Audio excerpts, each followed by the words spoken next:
This is the X-Zone Broadcast Network, broadcasting worldwide on broadcast affiliates and satellite program providers, including CNN Broadcast Network, Sirius Satellite Network, Star Media, Good News Radio Network, Angel Broadcast Network, Wiki Broadcast Network, and WPBN TV. For more information on the X-Zone Broadcast Network, visit us at www.xzbn.net.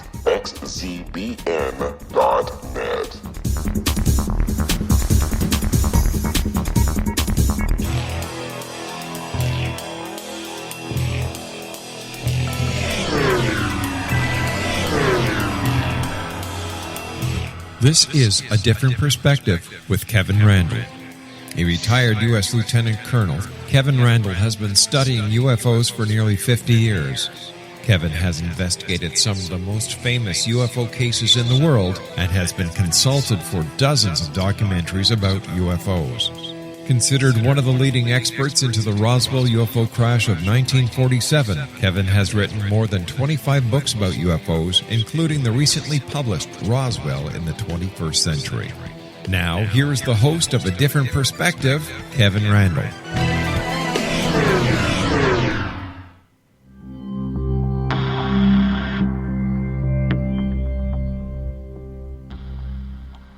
And as I promised 167 hours ago, we would return with another episode of A Different Perspective, and I truly am Kevin Randle. And for those of you who are interested in the Oak Island fiasco, the Oak Island treasure dig, there's a posting on my blog at www.kevinrandle.blogspot.com that suggests an alternative to the treasure, and it was proposed by Joe Steele, and I'm hoping to get her on the program at some point to talk about her theories about it. But you might want to take a look at that posting about Oak Island. I am joined today by the MUFON Executive Director, and I do not know why I cannot pronounce anything at the moment.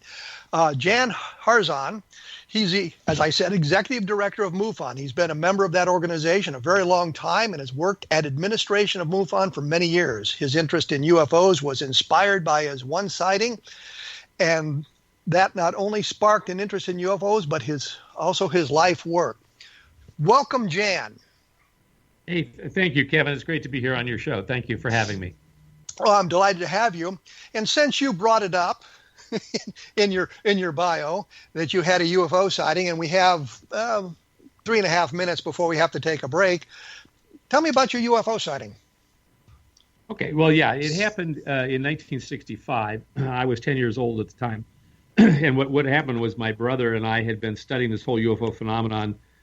We've been reading about it in the newspapers, and we were interested in it. We had come to the conclusion that these craft were using some kind of electromagnetic energy to do what they do, how they would fly. And so we had actually designed our own little craft, 30-foot craft with 3 pulsed electromagnetic engines in it, and we were going to build this in our backyard. So one day my mother went to the store, asked if we wanted to go with her. We did. We found a little book on the bookshelf. I believe it was the Flying Saucer Review. It was a half-size from out of England article, although I'm still looking back issues to see if I can find the one I actually looked at. But in that, when we were sitting in my brother's bedroom reading it, it said that these UFO sightings occur around military bases, nuclear power plants, and places where anti-gravity research is being done. So we looked at each other and we said, well, heck, we're doing anti-gravity research. Maybe you want to come here.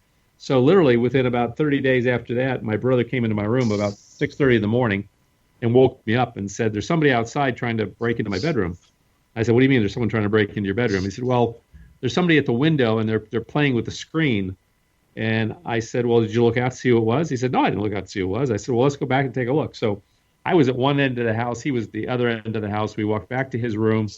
We looked towards the window. There was no activity, no noise, no nothing. So I said, well, let's go out in the backyard and see what's going on. Now, this was early or mid-April of 1965. And it was right before the daylight savings times changed. So at 6:30 a.m. in the morning, it was actually quite light outside. The sun was already up. In fact, it was well above the horizon. It was bright outside.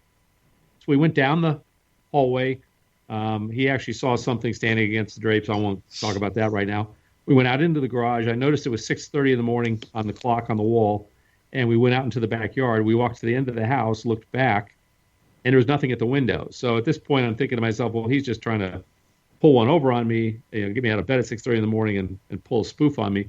So I said, well, there's nothing here. Let's go back. So we turned around to go back into the house, and as we got turned around, we were looking at this craft 30 feet from us, hovering 10 feet off the ground with 4 landing gear on it, making a humming noise like a transformer on a telephone pole late at night. You ever the hum those transformers make? And we were just stunned. We were standing there looking at this thing. And my first reaction was, oh my gosh, these things are real. And then in looking at it, I thought to myself, wow, this thing looks like it might be man-made, like we built it. And the reason I said that was because the craft, it was like a brick. If you took a brick and you blew it up to 8-10 feet long by 4 feet wide by 3 feet high and completely smoothed all the edges, so it was like a tank. And then it was painted bright orange. It had blue corrugated landing gear coming out on both sides, four landing gear with black suction cups on the bottom. And then between the landing gear on each side, there were brown crossbars, almost like scissoring, like a scissoring function with a bolt in the middle of it where the scissors was. And it was the bolt that I saw that made me think it was man-made, because I thought, wow, that's sort of strange. There's a bolt there. But then let me break in here, because we're going to have to take a quick break. So we've got an orange object floating close to your house. You're stunned by it. We'll examine that a little bit more when we come back with a different perspective and my guest, Jan Harzan. Thank you.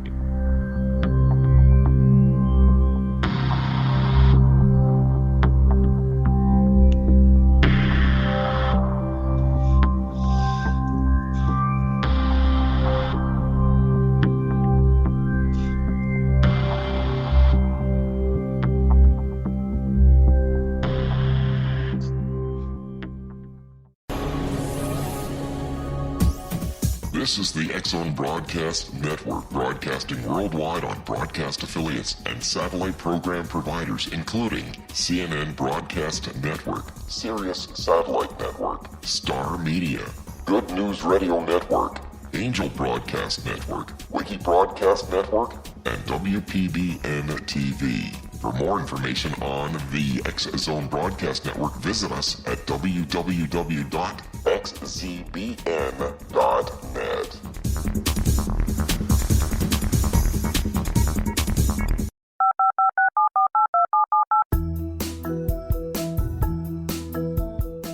Did you know that when you're on the road with limited data or Wi-Fi, you can still listen to the X-Zone Radio Show with Rob McConnell, The Science of Magic with Gwilda Wiyaka, X-1, Dimension X, Space Patrol, and every minute of the X-Zone Broadcast Network by calling 213-401-0080, courtesy of Audio Now. No smartphone, app, or internet needed. It saves your data plan, and it's free if you have unlimited minutes. Call 213-401-0080 to listen on any phone, anytime, anywhere. Remember 213-401-0080 for the best of the paranormal, parapsychology, and sci-fi radio programming anywhere, 24/7, 365.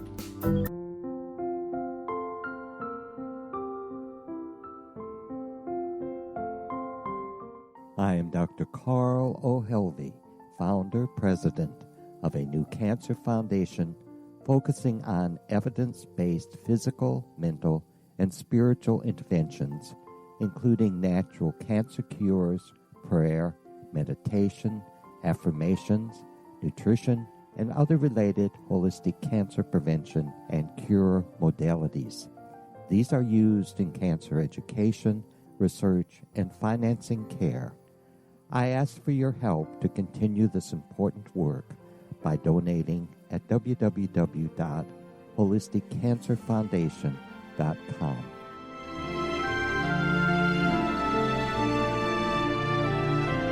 Hello, I'm Pete Marsh. With my daughter Justina, we will be presenting the new radio show, Too Good to Be True. If something seems too good to be true, it usually is. But with the help of Justina's amazing gifts, we're going to gain insight into questions that don't yet have complete answers. Have you wondered who built Stonehenge and for what reason? Why are crop circles found in the same region as Stonehenge and elsewhere? Are crop circles a hoax, or are they created with technologies that we have little knowledge of? Who built the pyramids in Egypt and also in other countries? How and why were they built? Was the Titanic switched with the Britannic as part of a gigantic insurance fraud, or for more insidious reasons? What caused the Tunguska event when trees were flattened over an 800 square mile area in Siberia? Will the new insights be too good to be true? Well, that will depend on what you are prepared to believe. Please join us as we start on this journey together. For more information on Too Good to Be True, visit www.xzbn.net. Little children aren't the only ones afraid of the dark. Millions of soldiers return from war zones with PTSD, anger, frustration, fear, and loneliness, much of which surfaces during the darkness of the night. You have the chance to change the lives of these American heroes. Songs and Stories for Soldiers.us provides free MP3 players for these men and women. With a list of 3 million songs in 16 different styles, 100,000 audiobooks, and 30,000 old-time radio programs, every veteran can find something to soothe and comfort them at no cost. All our players contain an 8-hour audio program designed to help veterans fall asleep. With 1,500 plus vets now participating, it's our goal to deliver 10,000 audio players this year. Go to our website at songsandstoriesforsoldiers.us. Help us help a veteran make it through the night.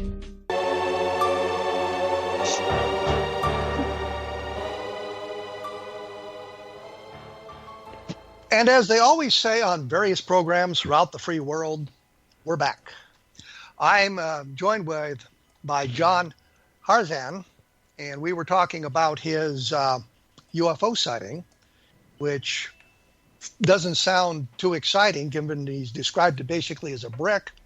But we'll run from there and let him continue. When we left, you were talking about having rounded sides, something like a tank. It was about 30 feet off the ground. I don't remember if you said how far away it was, and you had corrugated landing gear. So take it from there. Yeah, actually, it was 30 feet away, 10 feet off the ground. But it was some kind of a landing craft that was literally, I wouldn't even say it was floating. It was frozen in the sky. It wasn't moving an inch. It was just standing there very, very still. So I'm looking at this craft, trying to figure out what's going on. And I'm observing that there's a bolt in the center of the scissoring mechanism between the two landing gear. And that made me think it might be man-made. But then I started studying the craft closer, and I noticed that there was not a seam or rivet in the entire craft. It was like one piece of blown metal, almost like it was blown like glass. And I thought to myself, well, how the heck do these guys get in and out of this? Because there's no doors, there's no windows. It's just a metal tank. And at that point, I said to my brother, I'm going to go in and get a camera, and I'll be right back. So I ran into the garage, which was where we came out of, and then from the garage to go back into the house, we had locked ourselves out. So I'm pounding on the door. Now, at 6:30 in the morning, nobody was up in the house. They were all in bed. So it took me a minute or two pounding on this door before my older brother, opened the door and let me in. I ran to the closet, grabbed the camera, ran back out. By the time I got outside, my brother was standing on top of our swing set, looking off to the west, and the craft was gone. So I said to him, well, what happened? And he said, well, it just hovered there for a second, just frozen, and then it started to slowly drift away, and then it just shot off over the horizon. It just disappeared. So that's the whole case. That's the whole point. So this craft was in our backyard. It was hovering off the ground, and then all of a sudden it just took off and flew away. So I hadn't told anybody. I was 10 at the time. He was 9. We talked about it, and we decided, who's going to believe us if we tell them we saw this thing? So we didn't tell our parents for a number of years, until a number of years later, that this had actually happened. But for me, it impressed upon me that there's other people out there, or if not other people, there's us with advanced technology, which is quite far advanced from what we've got today in terms of aircraft, helicopters, and things of that nature. So it kind of inspired me to go on and do a technical career and try to figure out how these things work. For my brother, it had quite a different effect on him. It actually took him kind of a downward spiral. So I see that people who have these experiences go down usually one of two paths. Either it's a positive thing for them or it's a very negative thing for them. Well, you have to understand, that's pretty unbelievable. The story's unbelievable. I mean, the thing's hovering in your backyard. Yep. And one of the first thoughts I had, I was going to ask you, did you run in the house to get a camera, which you've covered there? But I mean, it's a pretty unbelievable story that something would be that close to you. Were you out in the country? Were you in the middle of the city? No. Well, I mean, this was 1965, Thousand Oaks, California. There's probably, 50,000 people in that particular town at that time. I mean, it's hundreds of thousands now. You've got Westlake Village and the Gura Hills and things that have grown up since then. But where was your house situated? Was it kind of out by itself? I mean, was it like a neighborhood? No, we were in a neighborhood. It was kind of a rural kind of a neighborhood, but we were in a neighborhood. There were houses on each side of us and their houses across the street. But again, this was 6:30 in the morning, so there's not a lot of people up on a Saturday morning at 6:30. Well, that's true too. Yeah. So I mean, we saw what we saw. I mean, my brother was there with me. He observed the same thing. Bill McDonald, a good friend of mine, artist in the UFO field, and Bill's father used to be the vice president of research for the Rockwell Science Center, which was located in Thousand Oaks. And so when I told him the story, and he went into it in some great detail, I was very interested in it. He said, "Well, Jan, this is probably something my father built." And I said, "Well, it's possible that Rockwell built this thing." But I said, "Bill, let me ask you a question. Why would they be flying it in my backyard at 6:30 in the morning on a Saturday? That doesn't make any sense to me." But I'm certainly open to the possibility that this was a man-made craft. Question is, if we had this technology back in 1965, where is it today? We're not seeing it 50 years later. Well, that was going to be my next point, was that if it's something that Rockwell built, that other people would have seen it by now. Even the B-1 bomber, the B-2 bomber, and the F-1A. Yeah, Rockwell built the B-1 bomber. Yes, I was going to say that. But the F-117, I mean, these were very advanced craft, and yet they being the government, the Air Force, revealed them to the world at some point. So this sounds like something that if Rockwell had it, they would have revealed it by now, and our technology would be completely different. I mean, it's one of those things. And the other thing I often think about, if you've seen something like this, I can't come and tell you, hey, you didn't see this, it was a hallucination. I was thinking illusion, got illusion and hallucination mixed up there. So it's, kind of hard to refute what you're saying, other than it's, dual witness, but by two youngsters. So yeah. Well, it could be a what was it? Hallucination. I've got a hallumination. Or a hullabalation, whatever the guy in Michigan said in 66. Yeah. I was wondering, MUFON, let's talk a bit about MUFON. It's an international organization. Can you tell me a little bit about where all it is active in the world? Absolutely. Yeah, MUFON has been in business since 1969, when it was founded by 6 gentlemen in the Midwest, including John Schuessler, a number of other folks. But we're a 501c3 nonprofit. We operate in 43 countries in the world and all 50 states. We have just a little under 4,000 members currently and growing. And, basically we're an all-volunteer outfit. I mean, there's like 2 paid employees in the entire organization, and everything else is strictly done by volunteers, which is totally amazing to me that we get as much done as we do. Do the paid employees, that would be the director and the editor of the MUFON Journal? Actually, it's the director and the office manager who manages all the things. The editor of the journal is a contract employee, so he gets paid to produce that journal. That's a contractor. He's not a member of MUFON? He's a member of MUFON, but he's a paid contract. He's not an employee of MUFON. He's a contractor to MUFON. So we're splitting a fine hair here. Yeah. Okay. There's like 4 people who get paid in MUFON, and it's the international director, the office manager, the editor of the journal, and we have a part-time gal here at the office who helps out. Can we define the role a little bit better than just helps out, just for clarity's sake? So we have 4,000 members. I mean, obviously they're calling the office and needing information, helping to re-up their memberships. There's people buying things through our store. That stuff needs to get shipped out. That's the kind of things. Yeah.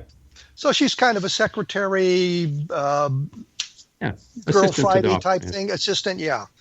Yeah. One of the things that strikes me, and you might be one of the best people to ask, is if I wanted to see a UFO, and you kind of brought it up with your story there. In today's world, what are some of the UFO hotspots? Well, I mean, the classic ones, of course, are the San Luis Valley up in Colorado, where there's always a lot of activity up in that Four Corners area there. Missouri seems to have a lot of nocturnal lights and other activity going on all the time. We get some very strange reports out of Missouri. Pretty much anywhere, everywhere. The two states that are the biggest in terms of per capita sightings is Arizona and Maine of interest. Particularly of interest to me is Maine because it's way up there in the Northeast and probably under not such good weather most of the time. But on a per capita basis, we get more reports out of those two locations than any other. And you were talking about the time of day to see them, that sort of thing. You were talking about it, but I mean, what time of day would you? Usually it's after 9 p.m. at night. Between 9 and 2 in the morning in that time frame. And I think that's probably because if they're in the sky and they're bright colored daytime, it's harder to discern that than it is at nighttime when it's dark and you can see the lights or the actual activity easier. Well, and you talked about Missouri and nocturnal lights, but a nocturnal light is basically a light in the sky or a light in the ground, some glowing thing that you can't readily identify, but that's not necessarily some kind of an alien craft, is it? No. Well, I don't know. I mean, we all we know is these lights appear. If you remember the Phoenix lights, they were 7 or 8 lights that appeared across the sky and then disappeared. Some people claim to have seen from underneath that it was a structured craft, but we actually see these lights forming in different locations. I mean, we had some a few years ago, about 2 years ago in Salt Lake City. I've seen this same phenomenon in Missouri. We get these reports on occasion where all of a sudden these lights will wink on, 2 or 3 or 4 or 5 of them, and then over time burn out. Now, obviously, you've got to check and make sure it's not Chinese lanterns, it's not other types of things, but these are typically craft that are moving across the sky in a fast enough fashion that they could not be, and in a structured way, so that they're attached to a structure, so they're not Chinese lanterns. I mean, we know what Chinese lanterns look like, we know how they behave, and we can pretty much tell in video that we get whether it's a Chinese lantern we're observing or Chinese lanterns. The ones I always get are that there was a UFO flotilla, and they'll send us a picture of 100, bright lights in the sky. And typically that's some kind of a wedding where they let go 100 Chinese lanterns to celebrate the wedding, perhaps a Chinese wedding. I don't know. But I know a number of years ago, I investigated the spook light in Joplin, Missouri, with Robert Cornett and some other people. We were able to identify the light. We know exactly what it was, and it wasn't anything alien. It wasn't anything really mysterious. And the explanation had actually been published in the newspaper a number of times, but people just simply refused to believe it. And they would say things like, "Well, you can't photograph it." I've got lots of photographs of it. I was able to photograph it easily when we were there, and that sort of thing. And when you're talking about southern Missouri, I know Ted Phillips spent some time in southern Missouri a number of years ago chasing lights around the landscape. I don't think he ever came up with a plausible explanation for what was causing them, but I don't think he was really looking at them as some sort of alien craft. Yeah, well, think about the lights in Norway, the Hesselin lights. I mean, it's they've had instrumentation on that phenomenon for a number of years, and yet they still haven't figured out what the heck it is. but we know that these lights do exist, and they do turn on all over the world, and people do observe them. The question is, what are they? Well, in Missouri, what it was is the refraction of headlights from cars on a stretch of highway. That you look down the road and you couldn't see the car, but you could see a refraction of the headlight. And we chased the thing down, and there were a number of experiments conducted. One of the high school students had done experiments where he put colored lenses, colored material over the headlights of cars and flash signals and back and forth. So they were able to identify exactly what they were. So that was pretty well identified. But I know the Marfa lights, for example, I don't think have ever been properly identified. So there are strange lights out there, but that's not necessarily alien phenomenon. We're going to have to take the next break here. If you're interested, I will have stuff up on the blog, www.kevinrandle.blogspot.com, in the next couple of days, giving a little bit more information and maybe some places that you can look to learn more about what we've been talking about here. And as I say frequently, for those of you who are interested, if you're looking for analysis of the Roswell case, take a look at Roswell in the 21st Century, which is available at Amazon.com as an ebook, or you can order a hardback copy of the thing. But it's a book will tell you what you need to know. We will return right after this with more with Jan Harzan. Perfect.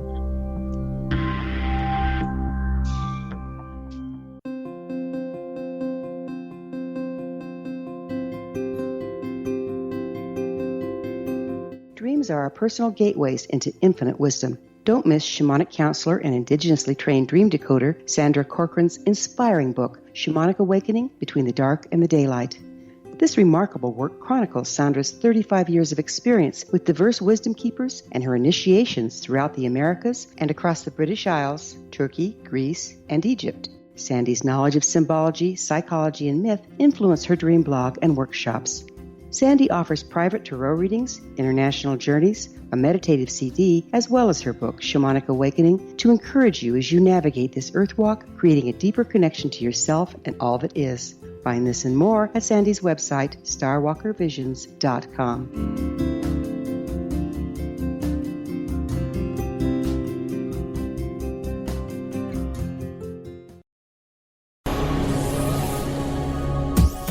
This is the X-Zone Broadcast Network, broadcasting worldwide on broadcast affiliates and satellite program providers, including CNN Broadcast Network, Sirius Satellite Network, Star Media, Good News Radio Network, Angel Broadcast Network, Wiki Broadcast Network, and WPBN TV. For more information on the X-Zone Broadcast Network, visit us at www.xzbn.net.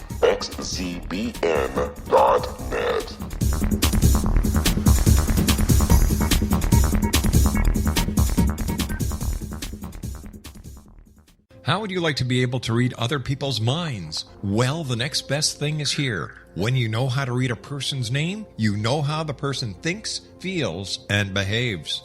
Each letter in our name holds a key to unlock our true essence. Our name contains both our gifts and challenges in this lifetime. Mnemology science discovers personality secrets hidden in the placement of the letters of our names, including the first and last impression people remember about us. Sharon shows us how to interpret the arrangement of letters as outlined in her book, Know the Name, Know the Person. Sharon Lynn Wyeth created mnemology science after 18 years of research and testing her theories, and has supported thousands of people around the world in understanding themselves and others better. You'll enjoy Sharon's unique teachings as she shares her system to learn the gifts behind your given birth name. Even if you don't like your birth name, there are jewels in this book. If you're thinking of changing your name, ready to name your child, or wanting to get along better with others, this is the book for you. If you'd like to improve your relationships and change your life for the better, get the book today, Know the Name, Know the Person, or visit www.knowthename.com. That's www.knowthename.com.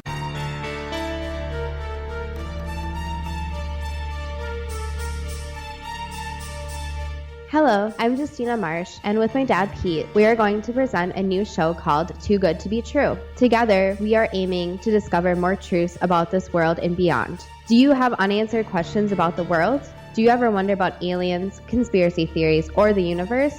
There are many shows discussing subjects such as pyramids or UFOs, but we want to relay this information based on our own research, including from spiritual means. Hopefully, listeners will be helped with their own beliefs and will appreciate the psychic insights that add to the previous research and information. We both look forward to sharing this insight and beginning this journey with our listeners. Visit xzbn.net for more information about when to listen.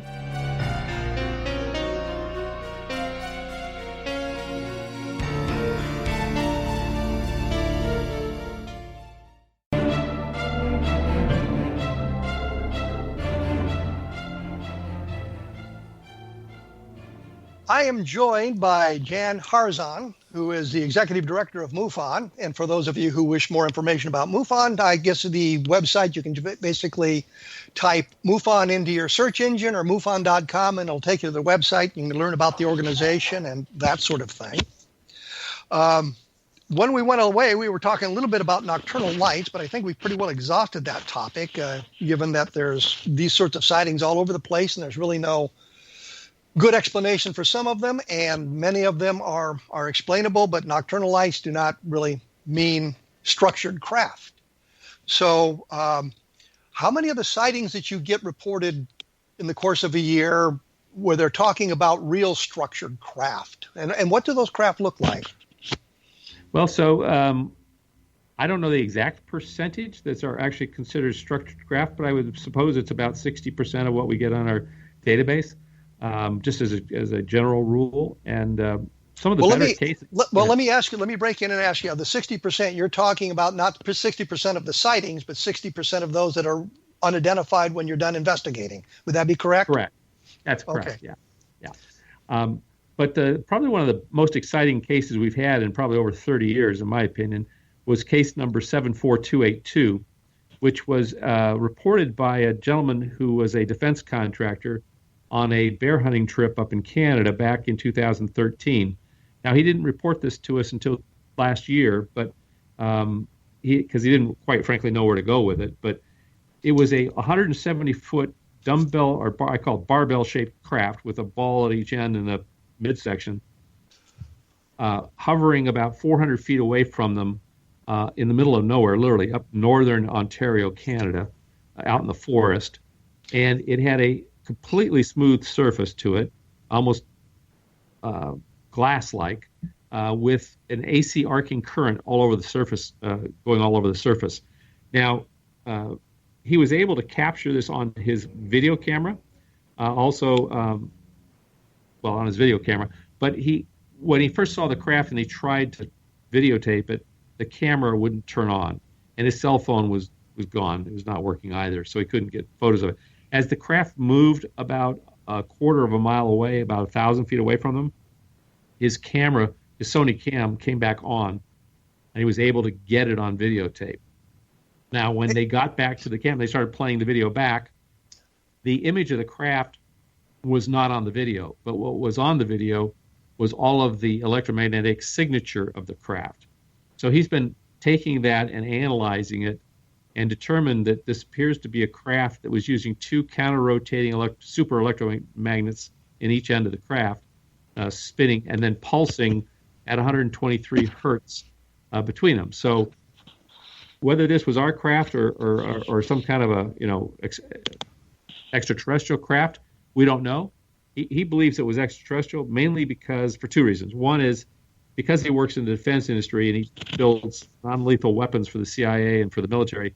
He went to some of his intelligence counterparts, people he worked with, and asked them if they knew anything about this craft, and they said they didn't have any knowledge of it.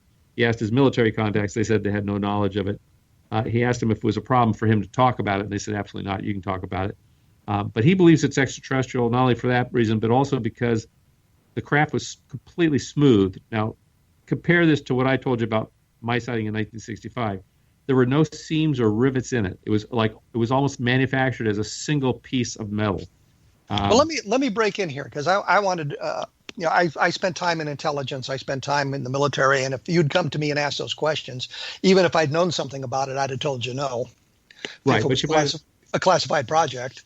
Right, but you might have also said you shouldn't talk about it, right? Not necessarily. Okay. I might have said I just know nothing about it. And in fact, when I was intelligence officer in Kansas City at Richards Gebaur Air Force Base, I got a call from a reporter, and he was checking on a story that he'd heard, not UFO related. I might put in real quick here, not UFO related, but he was asking me questions about it. I said, I haven't heard about it. I don't know what you're talking about. And he called me all sorts of names and finally got mad and hung up. I knew exactly what he was talking about, but I'd gotten it through classified sources. So I couldn't say anything I said would confirm some aspect of his story. And as an intelligence officer, I just couldn't do that.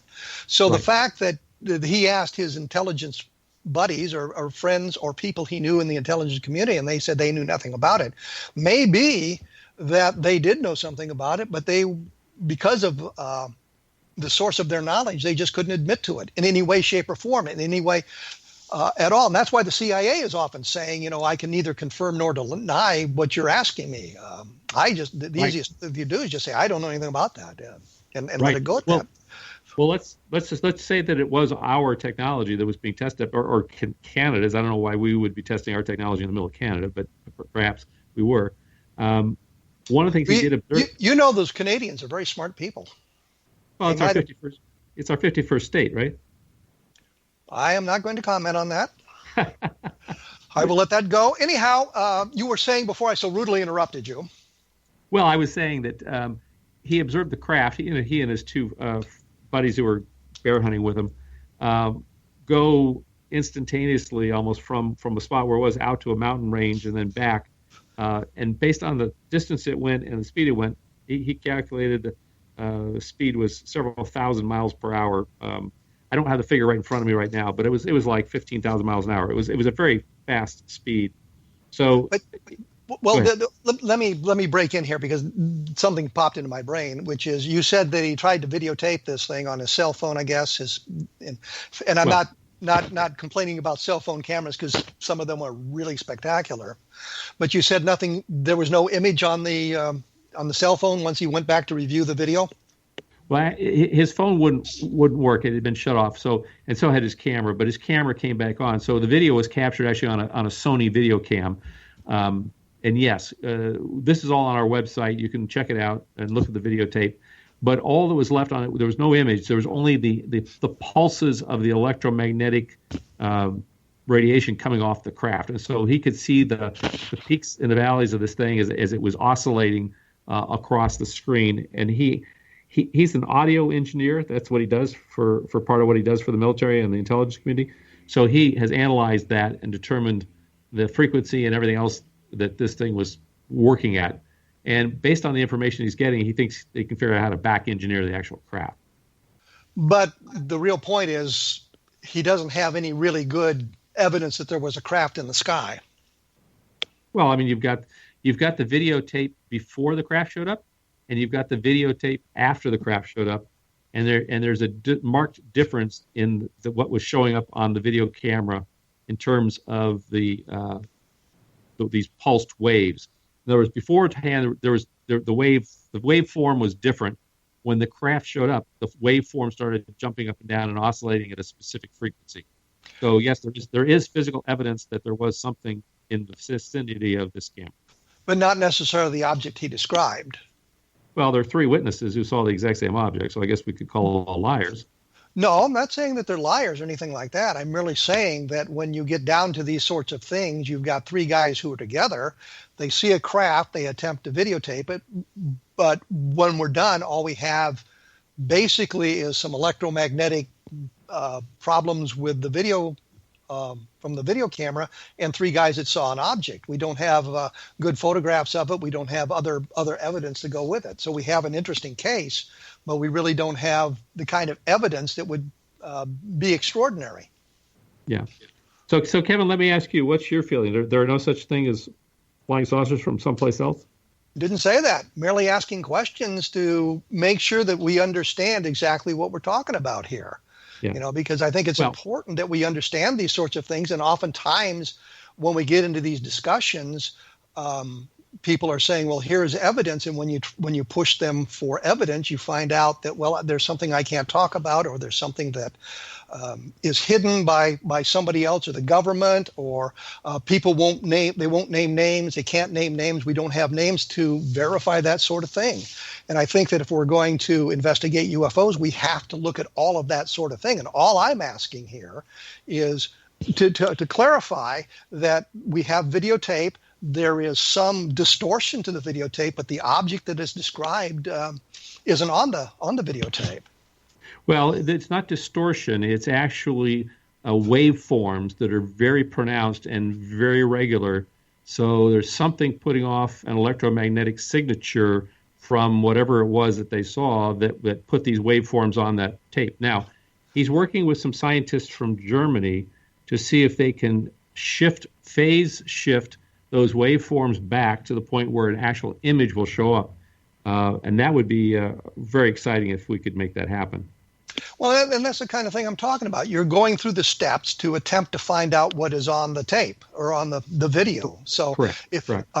if you were to say, email me the video, and I looked at it, I would not see a craft on the video at this point, but attempts are made to clarify that sort of thing from the camera. Right. That's correct. And on the MUFON website, are the guys identified by name? He's called witness. He doesn't. He's the CEO of this company, and he has major contracts with the military. But we have met with him in person, both the director of research for MUFON, Robert Powell, as well as the field investigator on the case, Phil Leach, out of Indiana. And they've been to his home. They've seen his laboratory. They've met some of his employees, and we know he's a real guy, and he had a real experience, and he's been very forthright in sharing everything with us in terms of the research that he's personally doing on this subject, and he's very driven. I had the opportunity, just as to present this case to a number of scientists at a recent Space Studies Institute advanced propulsion workshop at Estes Park up in Colorado, and a number of them were very, very interested by the case. These are scientists who are trying to figure out how to get us as a civilization to interstellar travel. So they are working on a number of different engines, the EM drive, Mach effect, a couple of different ways to do that. At least two of them have taken this upon themselves to go look into this and study the information to see if there's anything that might be to this. And are any of these scientists identified? Yeah, Martin Tegmark out of the University of Dresden in Germany, and yeah, exactly. I mean, you can go on the SSI website, ssi.org, and just click on Advanced Propulsion Workshop. You'll see a picture of whoever was available at the time to take a picture of. I'm the third person from the left, and you'll see all the other scientists and engineers there. I think they're identified by name on the photograph. And then all the lectures took place over 4 days are on the same website. You can actually watch the videotapes of the people's lectures. But this was about our attempts to create, I guess, interstellar drive, as opposed to a conference to kind of decode what is on the videotape taken by the scientists in Canada. Oh, no, absolutely. The workshop I'm talking about is a bunch of scientists who have the same goal, which is to figure out a way to get us to interstellar travel. That's correct. Which I think is a fine idea. Yeah, I do too. I'm all for interstellar travel. I am too. Especially after all the science fiction I've read and all the science fiction shows I've watched. We're going to have to take a quick break here, the last one before our final segment. I'm talking with Jan Harzan, who is the Executive Director of MUFON. We're talking about some of the UFO sightings they've been involved with, some of the things that are going on in that organization, and as you see, some of the interesting sightings and evidence that they've been collecting. And as I say, we'll have more about this on my blog at www.kevinrandle.blogspot.com. Go to the MUFON website if you want to look up at some of the information on the case we were just discussing. It was case number 74282, and it happened, I guess, in 2013. So take a look at the MUFON website. We will return right after this.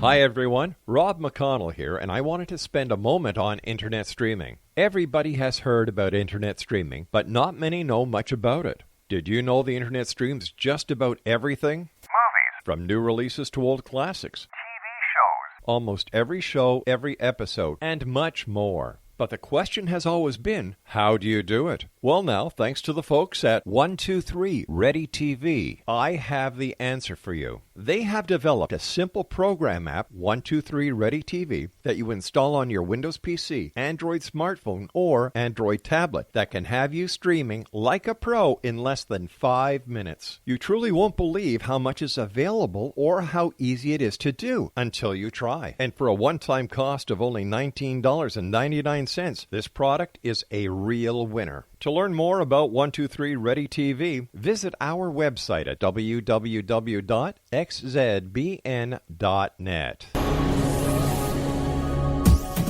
This is the X-Zone Broadcast Network, broadcasting worldwide on broadcast affiliates and satellite program providers, including CNN Broadcast Network, Sirius Satellite Network, Star Media, Good News Radio Network, Angel Broadcast Network, Wiki Broadcast Network, and WPBN TV. For more information on the X-Zone Broadcast Network, visit us at www.xzbn.net.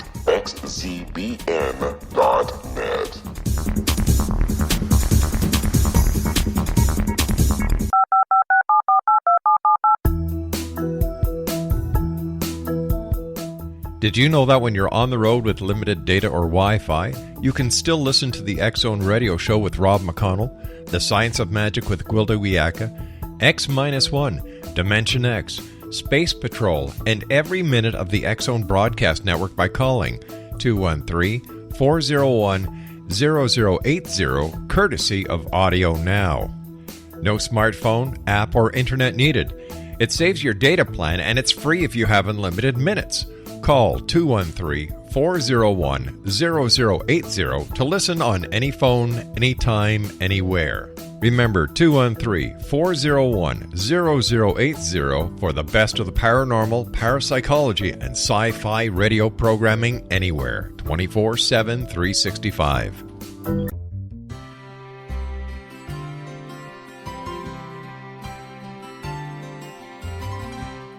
True healing must address 4 levels: physical, emotional, mental, and spiritual, for us to live joyful and productive lives. We tend to treat 3 of the 4, leaving the spiritual languishing. If you're tired of the same dysfunctional patterns cropping up in your life, Soul Balancing is for you. Trixie Phelps, owner and founder of Soul Balancing, is a naturally gifted energy healer trained in numerous esoteric forms, including shamanism. Trixie has created a powerful modality that safely and effectively clears your energetic field. A Soul Balancing session can remove interference, heal trauma, and restore your hope. Contact Trixie for a life-changing long-distance session today, www.soulbalancing.world.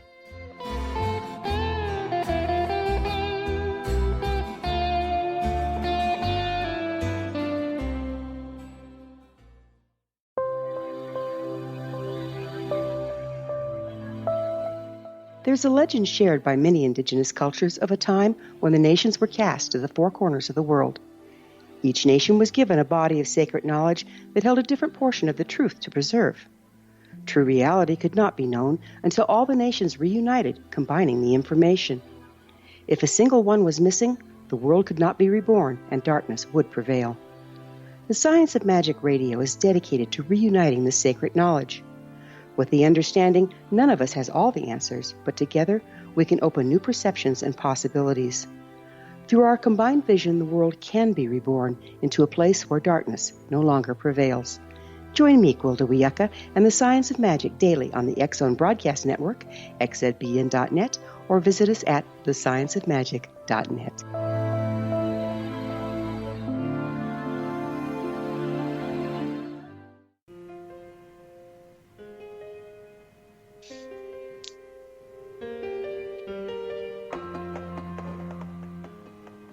Once again, we have returned. I'm joined by Jan Harzan, who is the Executive Director of MUFON, and I'm questioning him about UFOs and that sort of thing and what MUFON is doing. And in that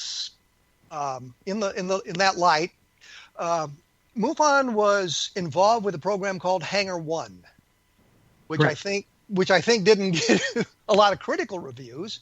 Why would MUFON be involved in that program?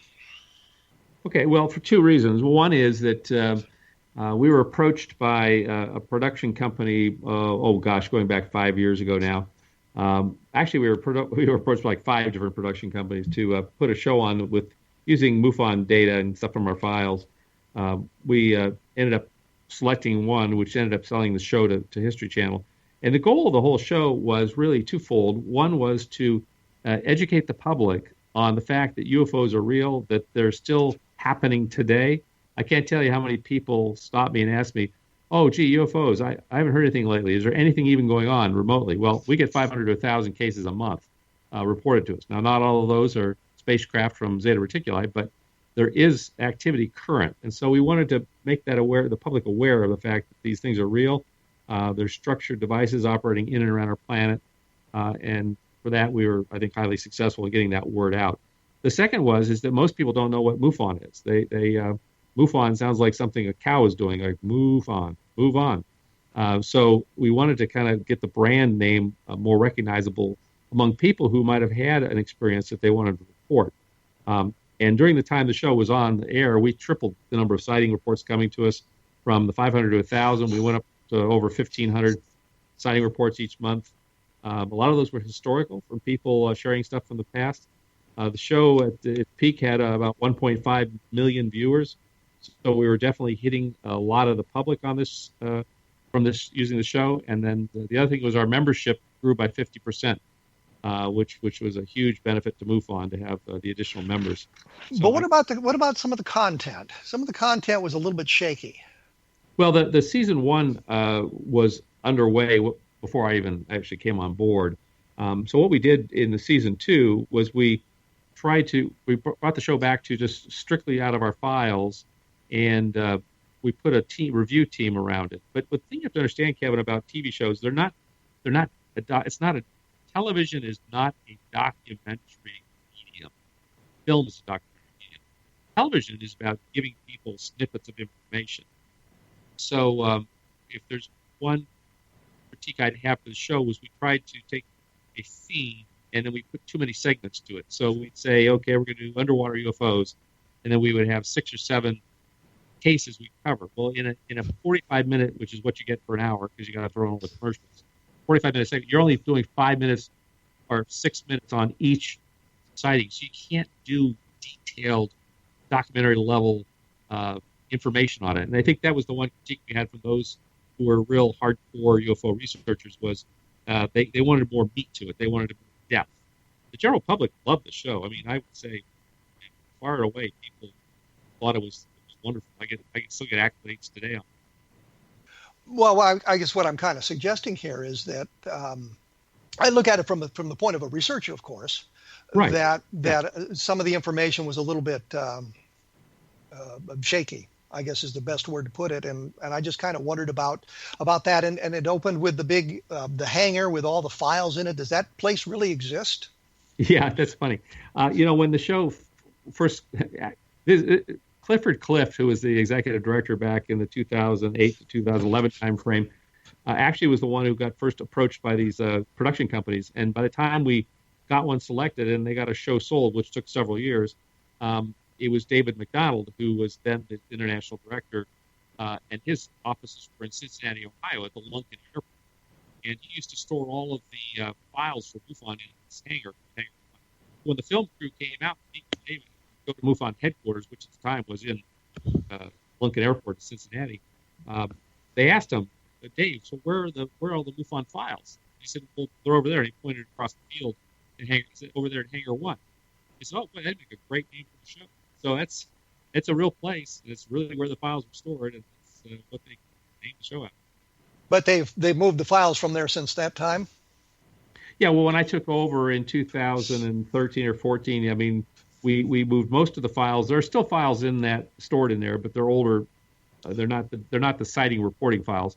Those have been moved out, and they're actually kept stored right now in Iron Mountain. Okay. And you mentioned Zeta Reticuli, and I just wanted to point out that was the system that the alien came from in the movie Alien. Okay, I just use that as a term because. Well, I know, but I'm just saying if you've watched the movie Alien, and they think they've reached our system, and then it's Zeta Reticuli, and I've always thought that was kind of an interesting coincidence, I guess. Yes. About that. In talking to some of your, and I'll say ex-state directors, one of them was suggesting that MUFON had been infiltrated by a whole bunch of government agents, intelligence agents. What is your take on that? Well, this has been the thing for a number of years, and I mean, what I tell people is, look, there's 2 employees, myself and Marquetta. Neither of us have been in the military. Neither of us have an intelligence background. So we're the 2 employees. Now, could a state director be a former CIA agent, NSA agent, or something of that nature?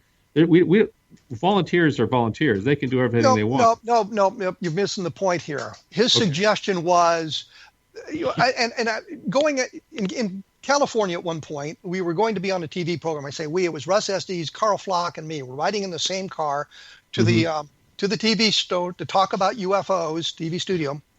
And all of us had an intelligence background. Carl Flock had been with the CIA. I had been in Air Force intelligence, later Army intelligence, and Russ Estes had been with the ASA.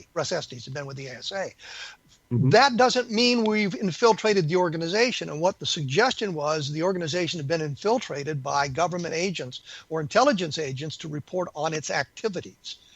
And that's what I'm wondering. Do you think that's true?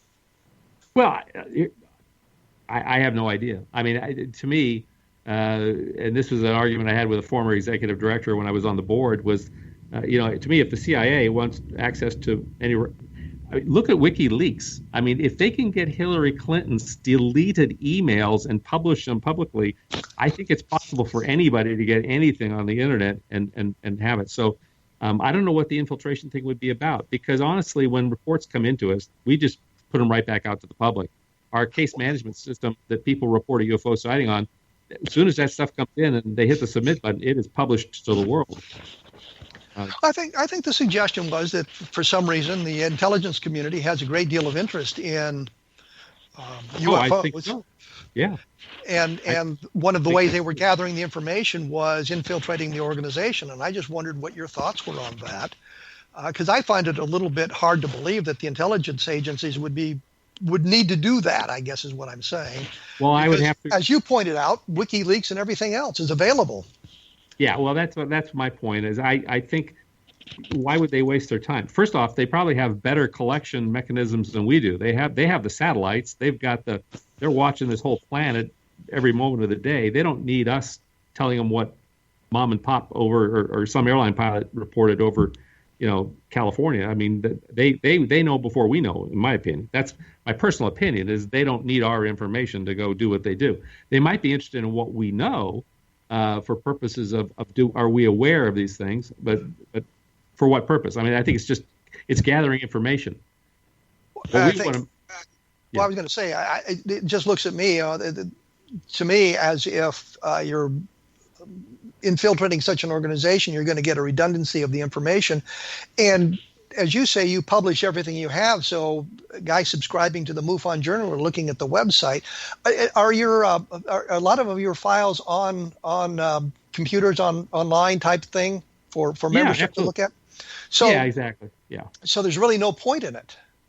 Well, exactly. I mean, that's the big thing many years ago was this whole Bigelow flap, which was basically an experiment to see if we could fund a rapid response teams if we could get better data by getting on site faster to where there might be a landing or a close encounter of a craft. And honestly, there's some thought, well, maybe this is being funded through the CIA. I'm thinking, well, if the CIA wants to pay us money to put our investigators on the ground faster and collect the information better so we can share it with all the world, I'll take their money. I mean, it's silly. Well, the other side of the coin is the Air Force would have had people to do that and had better facilities and probably a better response time than you guys could come up with. Oh, absolutely. They don't need us to do that. Exactly. I was just suggesting that something that there's a paranoia in the UFO field, which I'm sure you're aware of, and that was kind of what I was addressing here, is that some of the people were suggesting that the information was so unavailable to other people that the government would have to resort to that sort of clandestine operation to gather the data. And I from what I understand, you're saying, no, it's not true, that there may be members of the intelligence community who are members of MUFON, but they're doing it as a personal interest as opposed to intelligence gathering operations. I think so. I mean, honestly, I think between NORAD and the NRO office they know much more about what's going on around this planet than any of us. Well, I was going to take time to ask you about the skeptical side of the coin because of skeptics like Philip Klass and that sort of thing, but we're actually out of time, so I won't do that. Is the website, the MUFON website is www.mufon.com? Yeah, MUFON.com, and I'd also encourage people to check out our symposium. We do a conference every year. This year it's in Las Vegas, Nevada. Our theme is the case for a secret space program. we're going to be looking at the full genre of that, and should be a great time. And I look forward to meeting everybody who wants to come up and spend time with us in July of 2016. Well, thank you very much for your time. I appreciate you taking time to answer all my questions, however they were phrased. And as I say, take a look at www.kevinrandle.blogspot.com. You'll get some more information about that, and I'll try to publish a link to this UFO case we were talking about. And we will return in 167 hours with another episode. And next week, we're going to be talking to Monte Shriver about the Aztec UFO crash. So join us then.